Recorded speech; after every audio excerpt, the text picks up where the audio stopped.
What's up, guys? It's Brad again. Palm Beach Boat Show, Yamaha Marine Center. I'm working the Pursuit booth, so some boats that we don't normally get in stock. Figured I'd take some quick videos. This one, 2021 Pursuit Sport 428. I tried to shoot this when we first saw it at the VIP event in October, but it was so crazy I couldn't get on the boat without people, so slowing down today. Hopefully we won't have too many interruptions, but you can see it is powered by quad Yamaha 425 XTOs with all the digital electronic steering, which gives us a ton more room in the splash well. So if you can see the difference between this and the old 408, the 408 had the quad 350s and deep splash well, and you can actually get all these engines trimmed all the way out of the water. You still have a usable platform back here too, with these extensions. Not quite as much as the smaller boats, but we're using all the beam for engine. So some cool features they start adding to this one is a lot more fishability. So we have two gigantic live wells. I think they're 50 gallons each on either side of the boat. We have a big chill plate cooler box back here. And then we have those same fold out seats that you're used to on the Pursuits with the pop-up backrests to give you more room for fishing. This is a chlorine surface, so you can use it for cutting, bait prep, stuff like that. Cup holders, rod holders, all over the place. You actually have a lot of control on the back of the boat here too, between live wells, the fish boxes, macerators, shore power reel, the platform on starboard side here, and then the machine light and the lazarette. Both of these fish boxes are chill plate as well, coils, so they're inside the fiberglass, which is nice. That way there's no exposed plates, things like that. You can see the finish on the boat. I mean, even the drains look beautiful. And one of the biggest innovations that they've had is this starboard side dive platform. And it's mechanical, not hydraulic, so a little bit less to worry about there. And then, as always, I'm always impressed with the mechanical space on these boats. You have an Onan generator, the Cummins diesel, and then we have all of our pumps, systems, batteries, easy to kit too. You got batteries on port and starboard, so I believe there's 7 batteries on this boat, and then 1 for the bow thruster, so 8 total. Got everything nice, easy to get to, through holes, just like all the Pursuits are electrically bonded. So when you're parked at the marina, if anybody's leaking voltage, it pulls it into the boat instead of corroding the through holes, so less chance of springing a leak. But we got several bilge pumps on this boat. I believe 2 aft, 1 midship, so they should be able to bail quite a bit of water out of here. And just like all the other Pursuits, this is handmade wiring harness. All the vinyl's cut in-house. Everything's made in-house. Huge hardtop on this boat. And it has the optional sunshade on it, the Make Fast shade. It's a single touch, very silent operation. Doesn't bind like some of the other product out there.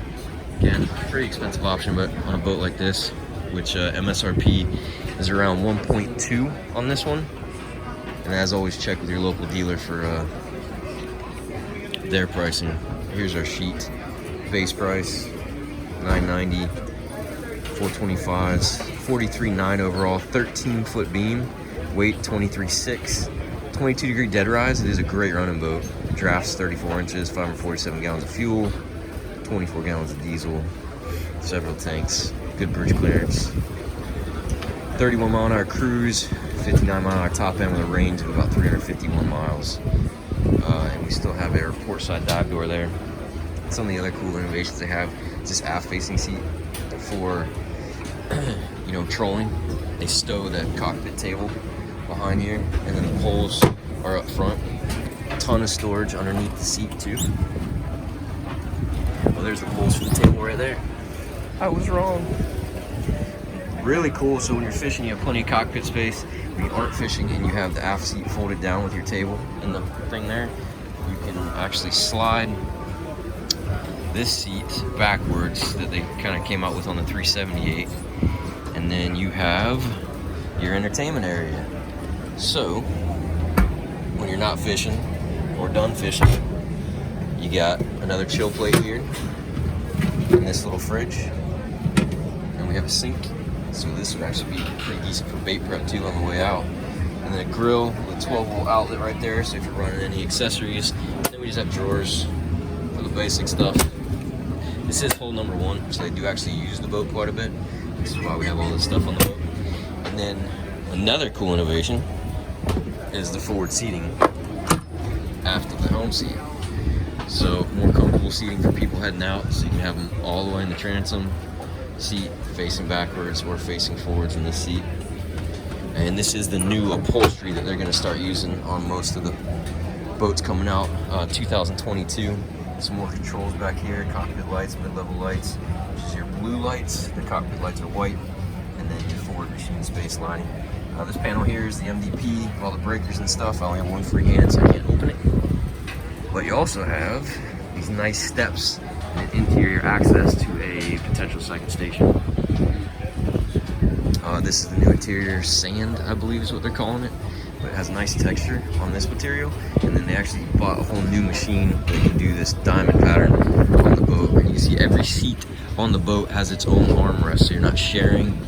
You have plenty of room between people. And then the captain's chair in the middle is height adjustable and fore and aft.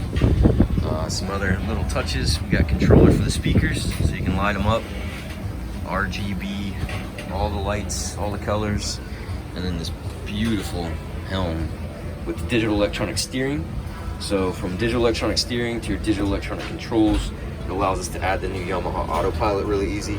And then adding the joystick is a pretty simple thing, even though it comes standard on this boat.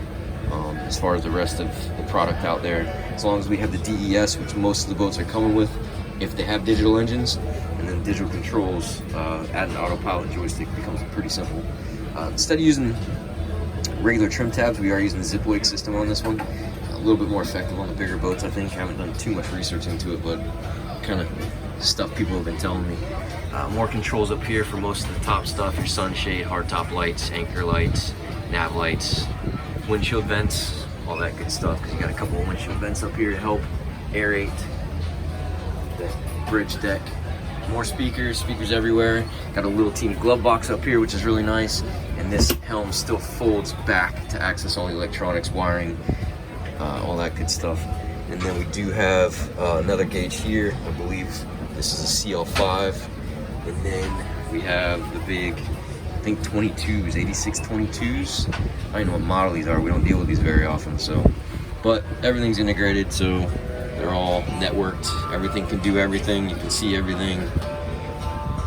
Really good stuff. Then we'll head down to the cabin. Before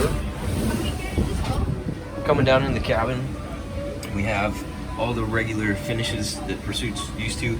Actually, this is the Wingate, so it's a darker wood, but it is mahogany, I believe, is the family it's in. I don't know much about wood, as I've said in previous videos, and I think they've run out of this and they can't get resupplied due to all the shortages, so we are going back to a Sapele, which is a lighter colored wood, which is also very attractive. But all of your AC controllers, we did have, that's what I forgot to mention too, I don't know if you can see that white vent underneath the captain's chair, but each seat has a vent underneath it where air blows up behind you on your back to help keep you cool out there in the summer days. So we have our AC controllers here, external and internal, and then all of our AC power, whether on shore power or generator switch here. And as you can tell, there is no power sharing on this panel, so genset can run pretty much everything. Here's all your coolers, cockpit, fish box, and the entertainment center. A head, toilet, integrated shower, so it is a wet head. It's not a huge space, but it'll get the job done. Some natural light there. We have some natural light up top. And this is another cool feature. Little bunk for a couple of people. If you can see those little hull side windows, this is kind of another innovation they have, is putting those hull side windows in it so you can see all the way through the boat for more natural lighting. But decent size interior. Clearance is pretty good for taller people. I'm short, so I don't pay attention to that much. And then we have some natural light up here, up top. Everything has blinds. Get it blacked out pretty good in here if you want to take a nap overnight. We'll head to the front of the boat real quick, which is another zone for entertainment. You can see they put storage all over the boat for rods, tools, plenty of room for all kinds of stuff. And then we have your outriggers, purpose-built, integrated hardtop supports into the console, so you don't have to worry about legs hanging, obstructing. So they build a huge console and still give you adequate walk room for maybe 2 people to pass each other walking up the side. And then another entertainment zone up here with backrest as you're forward seated. These seats lift up. Cushions are integrated into the starboard backer, so they stay put, stays open when it goes vertical, gives you some more storage. And then the chase lounge up front, the backrests fold up, and then you have some support down here, and this footrest, actually this footrest pops up to use it as seats, forward seats down there, or it lays down for the chase lounge. And then these backrests fold up too, so you can get a different seating angle depending on if you're running or not. We do have a Mediterranean shade that plugs in to this hole, goes up, and then the shade spans the front of the boat, kind of like the 378 next door, which that's a phenomenal boat too. We have one of those coming in the near future, so we can do another video on that, spend some more time on the boat. But really cool product, some cool innovations coming from the factory, making the boats steeper dead rise to perform better, do some more fishability, but still have enough creature comforts to keep the whole family happy. But if you have questions on this one, the new Sport 428, or any of the other products coming out, because we have some really cool gap filler products coming out, like a Sport 348 here soon, give us a call, Brad or Barton, 904-644-7631. Or you can get us on our website, YamahaMarineJAX.com.